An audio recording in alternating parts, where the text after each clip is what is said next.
Jangan mudah terkecoh dengan peringatan ada virus di komputer. Wanita tua ini langsung percaya dan menghubungi nomor telepon yang muncul di layar laptopnya. Tentu saja para penipu ini akan merayu dengan kalimat-kalimat manis agar orang menuruti perkataannya. Mereka meminta wanita tua ini untuk menginstal software buatan mereka. Lalu dalam sekejap, komplotan hacker dan penipu ini bisa mengakses komputer milik wanita tua korban mereka. Bahkan semua rekening bank milik wanita tua tadi bisa mereka akses. Hal aneh pun mulai terjadi dengan laptop Nyonya Emma.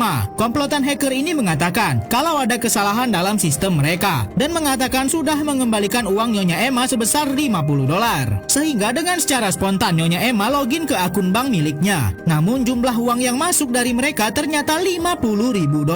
Dengan begitu Nyonya Emma harus mengembalikan uang mereka dan memasukkan password transaksi bank miliknya. Tanpa pikir panjang, Nyonya Emma nurut saja dan laptopnya langsung mati. Dan para komplotan hacker ini langsung mengambil semua uang Nyonya Emma. Saat laptop Nyonya Emma kembali menyala, ia baru sadar kalau uangnya sudah lenyap dan semua rekening miliknya menjadi nol. Di sisi lain, tetangga sekaligus anak angkat Nyonya Emma sedang bekerja dan menyiapkan madu untuk diberikan kepadanya. Saat Clay kembali ke rumah Nyonya Emma, tampak situasi di sana sangat gelap dan ada pistol tergeletak. Ternyata di sana sudah ada anggota FBI yang merupakan anak kandung Nyonya Emma. Vera mengira kalau Clay sudah menghilangkan nyawa ibunya. Clay yang sebenarnya tidak melakukan apapun hanya diam saja dan pasrah dibawa ke kantor. Vera pun memeriksa komputer milik ibunya dan baru mengetahui kalau semua uang milik ibunya sudah lenyap. Setelah dilakukan pemeriksaan terhadap Clay, barulah terbukti kalau dirinya tidak bersalah dan ternyata Nyonya Emma menghilangkan nyawanya sendiri karena frustasi. Bikin kaget saja, pria ini membawa 2 jerigen bensin ke sebuah kantor perusahaan digital. Awalnya semua orang mengabaikan Clay dan terus melanjutkan aksi penipuan mereka. Clay sangat marah sekali sebab semua orang di kantor ini sudah melakukan penipuan besar-besaran dan ibu angkatnya menjadi korban sampai meninggal dunia. Tentu saja Clay mudah saja mendapat lokasi kantor mereka sebab ia adalah pensiunan agen rahasia militer. Awalnya petugas keamanan mencoba menghalangi, namun mudah saja bagi Clay menyingkirkan mereka. Sesampainya di dalam kantor, Clay langsung menumpahkan bensin ke semua komputer di sini sebab tak ada yang mau menuruti perkataannya. Pemimpin di kantor ini mencoba menghalangi Clay dan tidak mengakui perbuatan mereka, sehingga para ajudannya mencoba melawan Clay. Tapi karena Clay bukanlah orang sembarangan, dengan mudah ia menghajar semua ajudan di kantor para hacker ini. Clay langsung memasang pemantik api yang otomatis akan menyala jika ada calon korban mereka menelpon ke sini. Begitu ada orang yang menelpon, percikan api menyala dan gedung ini ludes dilahap api dalam sekejap. Kepala cabang kantor penipu ini pun menghubungi bos besar mereka dan mereka akan melakukan pengejaran terhadap Clay. Mudah saja bagi komplotan penipu ini menemukan keberadaan Clay. Sebelum menangkap Clay, mereka sempat untuk menghancurkan sarang lebah kesayangan Clay. Sepertinya Clay sadar kalau dirinya sudah diikuti, sehingga ia menyalakan semua mesin potong di gudangnya. Para hacker ini pun menggeledah gudang milik Clay, namun mereka tidak melihat keberadaannya di sana. Tembakan pun langsung dilesatkan saat mereka melihat bayangan Clay lewat.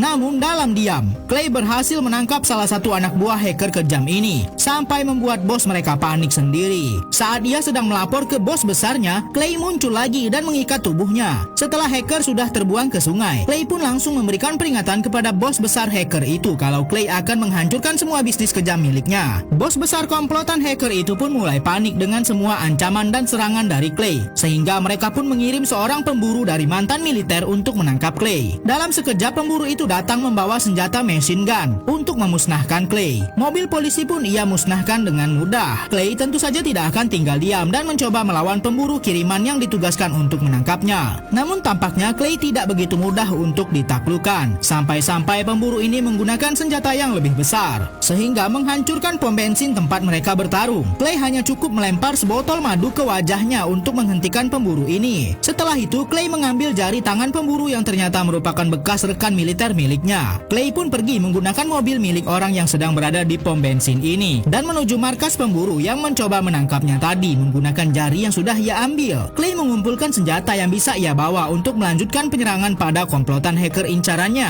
Sedangkan bos besar hacker tadi mengumpulkan pasukannya lebih kuat untuk menangkap Clay yang sedang bersiap untuk menyerang lokasi cabang utama dari perusahaan hacker mereka. Di cabang utama, para hacker ini masih leluasa menjalankan aksi penipuan mereka. Pria ini sedang menyelinap ke bawah truk yang akan mengantar logistik ke rumah presiden. Saat petugas keamanan yang sesungguhnya sedang memeriksa kolong mobil, Clay langsung menyerangnya tanpa mengeluarkan suara sedikit pun. Lalu Clay mengambil seragamnya. Kini Clay berhasil masuk ke dalam kawasan depan rumah presiden, yang dimana Clay akan mengincar anak presiden yang merupakan seorang hacker. Di waktu yang sama, anggota FBI juga sudah datang menemui presiden dan anaknya. Clay yang sudah banyak sekali melakukan penyerangan kepada orang-orang yang mengejarnya, tentu saja saat ini ia sudah menjadi buronan. Namun ternyata Clay sudah menyiapkan pengalihan dan meledakkan sebuah mobil di sini. Dengan cepat, Clay langsung menyerang orang yang berusaha menghalanginya untuk masuk menyerang anak presiden yang sudah merenggut nyawa ibu angkatnya. Ibu presiden pun tampak tak percaya ternyata anaknya selama ini seorang penipu dan hacker. Clay terus berusaha menerobos masuk ke dalam rumah presiden dan mengalahkan semua petugas keamanan yang terus-terusan berusaha menghalanginya. Sejak awal penyerangannya, tidak ada satu orang pun yang berhasil menghentikan Clay. Saat Clay sudah sampai tepat di depan ruangan presiden, ajudan masih berusaha menghentikannya. Namun tentu saja bukan itu yang Clay inginkan, sebab Clay hanya ingin membalaskan dendamnya kepada anak presiden yang sudah banyak sekali merugikan orang lain. Saat Clay berhasil meledakkan pintu ruang presiden, tampak pemuda ini malah mengancam akan membunuh presiden, yang dimana itu adalah ibunya sendiri. Clay tampak memikirkan satu rencana untuk kabur dan langsung menembak anak presiden yang sudah ia cari-cari selama ini. Anggota keamanan pun langsung mengamankan presiden dan Clay langsung kabur ke pantai. Di sini ia sudah menyiapkan peralatan selam yang akan ia gunakan untuk pergi sejauh-jauhnya setelah misi balas dendamnya ini tuntas.